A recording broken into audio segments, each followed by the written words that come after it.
Hello students, in this lecture we are going to discuss about the Indian Council Act of 1861 and Indian Council Act of 1892। Students, इन दोनों ही कानून के अंदर, दोनों he acts के अंदर में इंडियंस का जो एसोसिएशन है ब्रिटिश एडमिनिस्ट्रेशन के साथ में वो आपको देखने के लिए मिलता है। ब्रिटिश एडमिनिस्ट्रेशन के साथ इंडियंस को यहाँ पे एसोसिएट किया गया। जो इंडियंस का जो नंबर है वो इंक्रीज होता हुआ आपको दिखाई देगा। 1861 के अंदर आप देखिए कि अलग अलग सेक्टर्स के अंदर अलग अलग जो काउंसिल्स हैं वो भी ओपन की गई हैं, जिसके अंदर आपको इस्टेब्लिशमेंट ऑफ लेजिस्लेटिव काउंसिल जो बंगाल के अंदर है, नॉर्थ वेस्ट प्रोविंस के अंदर और पंजाब के अंदर आपको देखने के लिए मिलती है इंडियन काउंसिल एक्ट ऑफ 1861 के अंदर। इसका मीनिंग यही है कि इंडियंस को मैक्सिमम एसोसिएट किया जाए, मैक्सिमम यहाँ पे ज्वाइन किया जाए इन सब एरियाज़ के अंदर में एडमिनिस्ट्रेशन के अंदर, जिससे कि यहाँ पे रिवोल्ट की जो सिचुएशन है, वो क्रिएट ना हो, जैसा कि 1857 के समय क्रिएट हुआ था।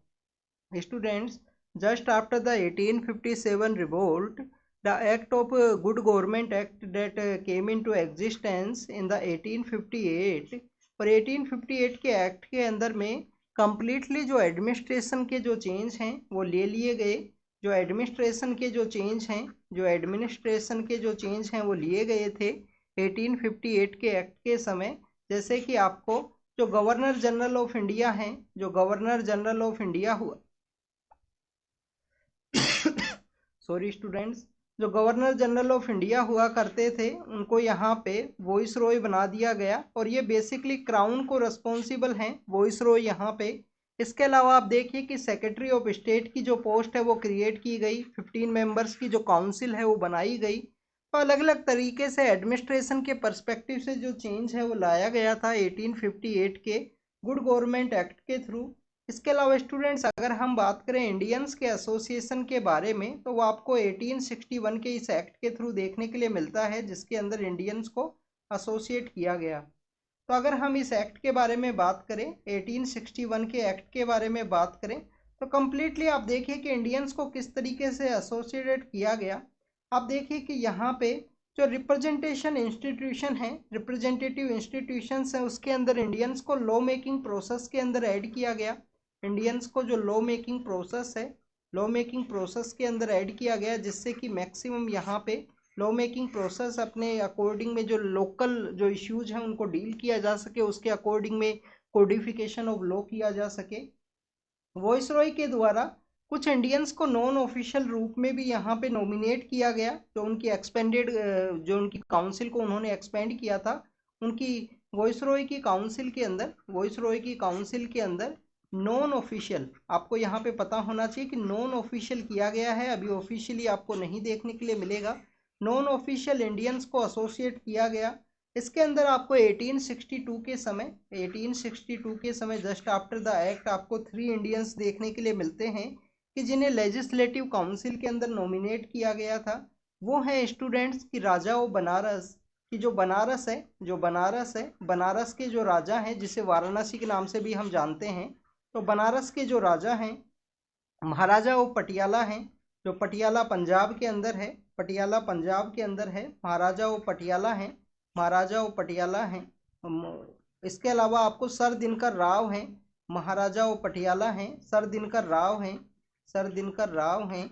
ये आपको देखने के लिए मिलेंगे कि ये वो पर्सन हैं जिनको एसोसिएट किया गया वॉइस रॉय की काउंसिल के शुरू में। इंडियंस का एसोसिएशन इस तरीके से आपको देखने के लिए मिलता है। इसके अलावा अगर हम इस एक्ट के बारे में बात करें, इस एक्ट के जो इम्पोर्टेंट प्रोविजंस हैं इसके बारे में बात करें, तो एक्ट के द्वारा वॉइस रॉय की जो एग्जीक्यूटिव काउंसिल है उसके अंदर एक 5th मेंबर को भी ऐड करने की बात की गई थी कि वॉइस रॉय की एग्जीक्यूटिव काउंसिल के अंदर में, जो वॉइस रॉय की एग्जीक्यूटिव काउंसिल है उसके अंदर 5th मेंबर को ऐड किया जाए। वॉइस रॉय की जो एग्जीक्यूटिव काउंसिल है उसके अंदर में 5th मेंबर को ऐड किया जाए और लॉ मेकिंग प्रोसेस से हो, जेंटलमैन का लीगल प्रोसेसर होना चाहिए, टेक्निकल और लॉयर होने चाहिए। इसके अलावा स्टूडेंट्स, अगर हम बात करें यहाँ पे जो वॉइस रॉय हैं जिनको कि पहले गवर्नर जनरल के रूप से हम जानते थे, जिनको बाद में 1858 के एक्ट के थ्रू वॉइस रॉय की पोस्ट क्रिएट की गई, तो वॉइसरॉय को यहाँ पे लोकल एडमिनिस्ट्रेशन के लिए जो ट्रांजैक्शन ऑफ बिजनेस है, लोकल एडमिनिस्ट्रेशन के लिए जो ट्रांजैक्शन ऑफ बिजनेस है वो पावर दे दी गई कि यहाँ पे मोर कन्वीनियंट और ट्रांजैक्शन ऑफ बिजनेस के लिए यहाँ पे जो रूल्स हैं वो बना सकते हैं। वॉइसरॉय यहाँ पे रूल बना सकते हैं। रूल बनाने के लिए स्टूडेंट्स आप देखिए कि वॉइसरॉय के द्वारा यहाँ पे जो पोर्टफोलियो सिस्टम है, जो पोर्टफोलियो सिस्टम है वो आपको देखने के लिए मिलेगा कि वॉइसरॉय के द्वारा पोर्टफोलियो सिस्टम इंट्रोड्यूस किया गया। हर एक डिपार्टमेंट का यहाँ पे जो पर्सन है उसे नॉमिनेट किया गया, पर्सन को यहाँ पे डिपार्टमेंट का जो हेड है वो बनाया गया। और इसके थ्रू आप देखें कि यहाँ पे पहली बार एक रेस्पॉन्सिबल कैबिनेट जो गवर्नमेंट है, कैबिनेट के जो गवर्नमेंट है वो आपको देखने के लिए मिलती है इंडिया के अंदर में। तो this act is also laid the foundation of cabinet government of India. Each branch of administration का यहाँ पे ऑफिशियल हेड है, ऑफिशियल चेयरमैन है हर एक ब्रांच का, हर एक डिपार्टमेंट का। और इस नए सिस्टम के थ्रू जो अकाउंटेबिलिटी है वो आपको लिटिल बिट देखने के लिए मिलती है। लिटिल बिट यहाँ पे जो अकाउंटेबिलिटी है वो आपको यहाँ पे देखने के लिए मिलेगी। इसके अलावा स्टूडेंट्स अगर हम बात करें कि यहाँ पे इस एक्ट के थ्रू जो लेजिस्लेटिव पावर है, जिसके अंदर अमेंडिंग पावर है, उसे ऐड किया गया। इस एक्ट को ऐड करते हुए जो हमारी प्रोविंशियल काउंसिल्स हैं, जो प्रोविंशियल काउंसिल्स हैं उनके अंदर में यहाँ पे जो लॉ मेकिंग प्रोसेस है वो यहाँ उनको वापस से दिया गया। लॉ मेकिंग पावर है वो वापस से इनको रीस्टोर किया गया। अब आप देखें कि ये जो लॉ मेकिंग पावर है वो आपको 1773 के समय सेंट्रलाइजेशन स्टार्ट होता है। 1773 के समय सेंट्रलाइजेशन है वो स्टार्ट होगा और यह सेंट्रलाइजेशन अपने पीक पर पहुंचता है 1833 के समय। अब 1861 के समय या फर्स्ट टाइम में जो डिसेंट्रलाइजेशन है वो स्टार्ट होगा। प्रोविंस को वापस से पावर दी गई है, प्रोविंस को फिर से पावर दी गई है, बॉम्बे और मद्रास प्रेसिडेंसी को। और ये आपको लेटर फेज में जो 1937 है, अब 1937 क्या 1935 के एक्ट के थ्रू प्रोविंशियल को ऑटोनॉमी दी जाएगी। और 37 के समय जो कांग्रेस की गवर्नमेंट है वो यहाँ पे इस्टेब्लिशमेंट होगी। तो इस तरीके से जो डिसेंट्रलाइजेशन है वो फर्स्ट टाइम आपको देखने के लिए मिलता है इस एक्ट के थ्रू। फर्स्ट टाइम डिसेंट्रलाइजेशन आपको देखने के लिए मिलेगा। इसके अलावा स्टूडेंट्स वॉइसरॉय के द्वारा यहाँ पे ऑर्डिनेंस इशू किया जा सकता है। वॉइसरॉय के द्वारा ऑर्डिनेंस इशू करने की जो पावर है वो उनको दे दी गई है। बट ऑर्डिनेंस को यहाँ पे अप्रूव करवाना होगा। अगर यहाँ पे जो काउंसिल है वो पावर के अंदर नहीं है तो उस समय में ऑर्डिनेंस है वो इशू किया जा सकता है वॉइसरॉय के द्वारा। तो ये आपको पता होना चाहिए कि वॉइसरॉय को एम्पावर किया गया इस एक्ट के द्वारा ऑर्डिनेंस इशू करने के रिगार्डिंग में without the concurrence of legislative council, emergency की सिचुएशन के अंदर में। और जो अगर हम लाइफ पीरियड की बात करें, ऐसे ऑर्डिनेंस का जो लाइफ पीरियड है वो है 6 मंथ। 6 मंथ का समय है, 6 मंथ तक वो एग्जिस्टेंस के अंदर रहेगा। स्टूडेंट्स अब अगर हम बात करेंगे 1892 के एक्ट के बारे में कि 1892 का जो एक्ट था उसके क्या इंपॉर्टेंट प्रोविजन है, तो आप देखिए यहाँ पे इंडिया के अंदर जो एसोसिएशन है वो बनना स्टार्ट हो चुकी हैं। 1892 के समय काफ़ी सारी एसोसिएशन एग्जिस्टेंस के अंदर आएंगी, जिसके अंदर कुछ प्री कांग्रेस एसोसिएशन है, कुछ प्री कांग्रेस एसोसिएशन है वो आपको देखने के लिए मिलती हैं। इसके अलावा कांग्रेस नाम का जो इंस्टीट्यूशन है या कांग्रेस नाम की जो पार्टी है जिसको 1885 के समय इस्टेब्लिश किया गया A.O. होम के द्वारा। और आप देखिए कि उस समय डफरिन हुआ करते थे इंडिया के अंदर में। तो इस तरीके से अलग अलग टाइप के जो एसोसिएशन है, जमींदारी एसोसिएशन, इंडियन लीग है, अलग अलग तरीके के जो एसोसिएशन है वो बने हैं इंडिया के अंदर। और उनकी एक ही डिमांड हुआ करती थी कि हमको पॉलिटिकल पावर दी जाए, पॉलिटिकल ऑटोनॉमी हमको दी जाए। तो यहाँ पे 1892 के एक्ट के थ्रू यहाँ पे इंडियंस को जो मोर ऐड किया जाएगा काउंसिल के अंदर में, चाहे वो सेंट्रल लेजिस्लेटिव काउंसिल हो या प्रोविंशियल काउंसिल हो, हर एक जगह आपको इंडियंस का जो एसोसिएशन है वो आपको देखने के लिए मिलेगा कि इंडियंस को मोर यहाँ पे ऐड किया गया। अगर हम 92 के एक्ट के जो इम्पोर्टेंट प्रोविजंस हैं उनके बारे में बात करें कि 1892 के जो इम्पोर्टेंट प्रोविजन हैं, तो इसके द्वारा सर स्टूडेंट्स की जो एडिशनल मेंबर हैं उनकी संख्या यहाँ पे बढ़ा दी गई है। एडिशनल मेंबर्स हैं वो ऐड कर दिए गए हैं कि एडिशनल मेंबर यहाँ पे इंक्रीज किए गए हैं काउंसिल के अंदर में। अभी एडिशनल मेंबर आपको देखने के लिए मिलेंगे। सेंट्रल काउंसिल के अंदर भी एडिशनल मेंबर्स को, नॉन ऑफिशियल मेंबर्स को यहाँ पे ऐड किया। याद रखना कि ये नॉन ऑफिशियल मेंबर्स हैं, नॉन ऑफिशियल मेंबर्स हैं।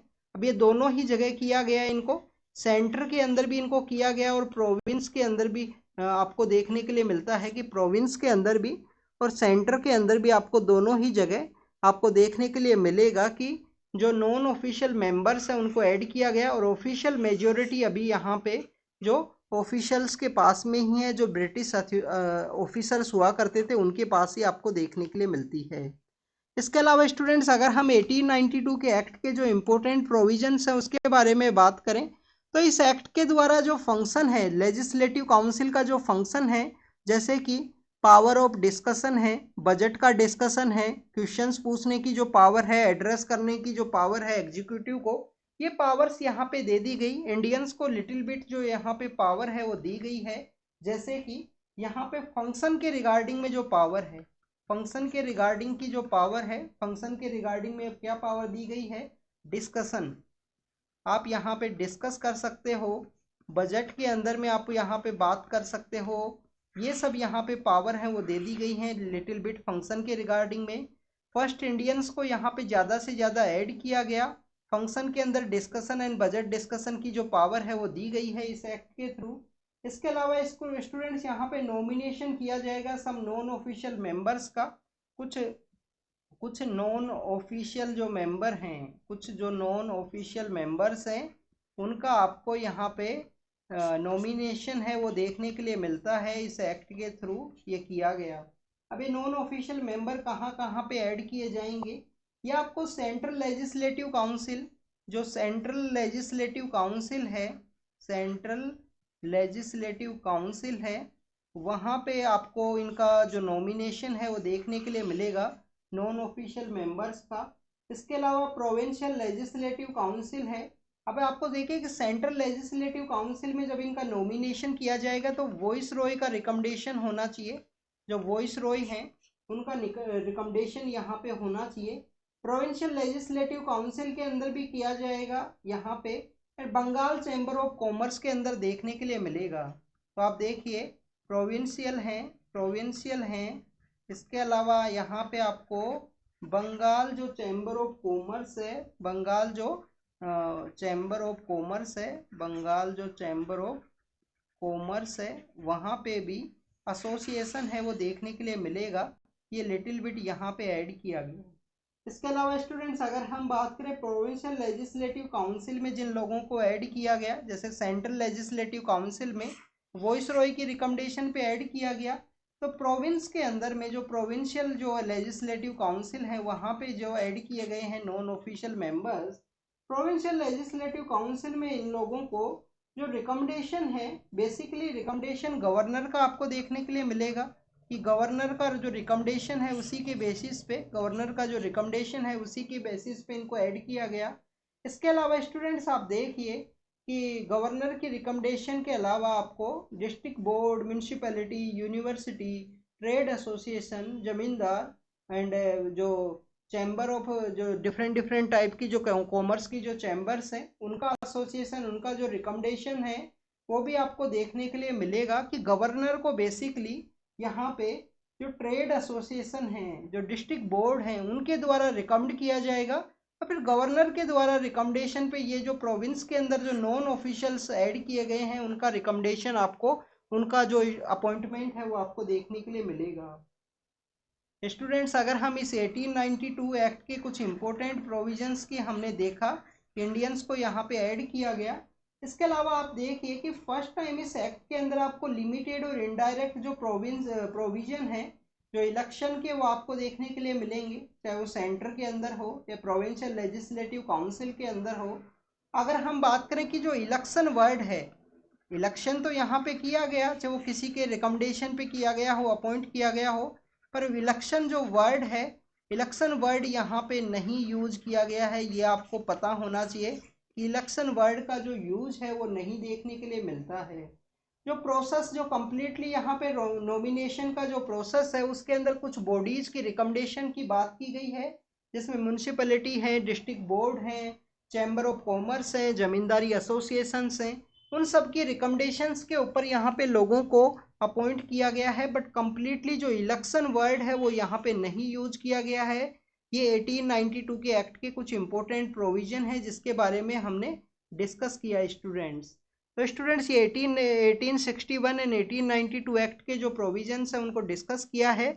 आगे हम 1909 के बारे में बात करेंगे जो इम्पोर्टेंट है हमारे लिए सेपरेट इलेक्टोरेट के पर्सपेक्टिव से भी, और फर्स्ट टाइम जो फर्स्ट इंडियन एग्जीक्यूटिव के अंदर ऐड किया गया था एसपी सिन्हा, उनके पर्सपेक्टिव से भी। तो students this is all about the 1861 and 1891 Indian council act. Thank you very much.